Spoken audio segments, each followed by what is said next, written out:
Today in our busy world, one of the key prerequisites for many people in personal and business life is speed. This is especially true when it comes to aviation. Although air travel is almost always the fastest means of travel, many would like it to become even faster. Though the technology exists for aircraft to fly at speeds faster than the speed of sound, today's aircraft don't because of the problem with sonic booms. To help lessen the impact of these booms, NASA researchers are attempting to find a way to help aircraft move faster without causing disruptions on the ground.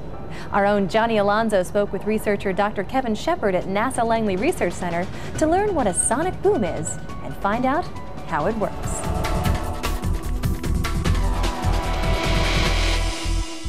In the early days of flight, having an aircraft that could fly even as fast as 30 miles per hour seemed revolutionary. But a goal that pushed virtually every aircraft designer, engineer, and pilot at that time was to find a way to increase the speeds of their aircraft. As new designs began to emerge, aircraft were continually getting stronger, safer, and above all, faster. By the mid-1940s, aircraft technology had advanced to the point that breaking the sound barrier was finally in sight. After numerous attempts and failures, the world's first sonic boom was heard on October 14, 1947, when Chuck Yeager flew the X-1 aircraft into history over the desert near Edwards, California. From that point on, military and civilian test pilots were regularly breaking the sound barrier in fighter aircraft and in specialized test vehicles like the X-15. But it wasn't until 1976 that civilian passengers finally got their chance to fly supersonically, with the introduction of the famed Concorde. The Concorde had the ability to fly at over 11 miles high, 1,350 miles per hour, and travel from Paris to New York in only 3.5 hours. Unfortunately, one of the major drawbacks from the Concorde's incredible speed was the amount of noise it produced. Not only was it noisy when taking off and landing, but once it reached supersonic speeds, it created a very loud sonic boom. Sonic booms are so disconcerting to most people on the ground that commercial aircraft have only been given the clearance to break the sound barrier over water. So, are we just relegated to flying below the speed of sound? Well, maybe not. To help us understand what causes a sonic boom, and if there's anything we can do to lessen its impact, I spoke with Dr. Kevin Shepard at NASA Langley Research Center to find out how it works. Any vehicle traveling faster than the speed of sound creates a sonic boom. What actually happens is shock waves, which are pressure rises, are developed near the airplane, and as those travel to the ground, what we perceive as a noise, in fact, is this sudden pressure jump, much like a rifle crack or a balloon popping.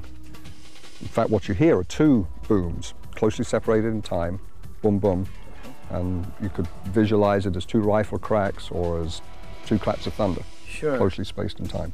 What is the speed of sound? And well, how do you measure the speed of sound? We like to say Mach 1 Okay. is supersonic, everyone knows that expression. Mach 2 is twice the speed of sound, Mach 3, 3 times, and so forth. The actual speed depends on the atmospheric conditions. So if you're near the surface where it's typically quite warm, speed of sound is 700, 750 miles an hour. When you're at altitude where airplanes fly, it's a little lower, maybe 600 miles an hour. So for example, Concorde traveled at Mach 2, 1,200 miles an hour is roughly the speed it traveled at. A common misconception about the sound barrier is once it has been broken, there is just one quick noise, and then the noise dissipates. One reason this misconception is so prevalent is that most people hear a sonic boom when they're standing in a stationary position on the ground. What actually happens is when the aircraft breaks the sound barrier, it continues to break it as long as it's flying supersonically. Any observer on the ground, hears the airplane go by. If you picture a boat in the middle of a creek and the bow wave from the boat, you watch the boat go by, and a little while later, that bow wave passes you on the riverbank. People further down the riverbank have the exact same experience. So what's happening is, in the case of the airplane, it's dragging this boom carpet behind it all the way across the country. Depending on weather and altitude, the sonic boom created by the aircraft can be heard in a path of about 60 miles wide for the entire distance of the flight. So, if an aircraft is flying from New York to Los Angeles, the sonic boom will be heard consistently across the country in a 60-mile wide path. This is the foremost reason supersonic flights are not allowed to fly over land in the United States. Yeah, most people find the sonic boom unacceptable. These are two loud sounds. They're startling, they're annoying, they tend to shake buildings, rattle windows, and so based on experience with Concorde, for example, it just doesn't happen. There is no commercial overland supersonic flight. But revolutionary steps now being taken by NASA may change that in the future. So Dr. Shepard, are we stuck with the fact that we'll never be able to fly over land at supersonic speed? We're hopeful that's not the case. The current programs we're working on are aimed at allowing supersonic overland flight. The hope we have is based on a recent flight test which demonstrated that we can in fact shape the airplane in such a way that we can shape the sonic boom and it sound different, sound more acceptable. This has been known in theory for 40 plus years, but it was only demonstrated within the last couple of years with a real flight vehicle. Now that's part of the story. The real issue is, can we get the boom low enough for people to find it acceptable? We think we can reduce it. Can we reduce it enough? We're hopeful, and we're hoping we'll have a flight demonstrator within the next few years. So Dr. Shepard, how do you test sonic booms? I mean, is it always in flight, or can you also test it on land? We'd love to do it in flight. Okay. But building vehicles, as you can imagine, is very expensive and you don't get to do it very often. So if you've got a theory that this kind of vehicle will make a different kind of boom than this, yeah, we'd like to build the vehicles, but that's not going to happen. So in terms of figuring out what people might find acceptable, we simulate the sonic booms using ground-based simulators, which are basically loudspeaker systems, where we can produce the sounds that would be developed by certain vehicle types. Sure. And that's the simulators that we have here at Langley. They're being used for that, because we hope that will guide the design of the airplanes to ultimately lead to an acceptable sonic boom.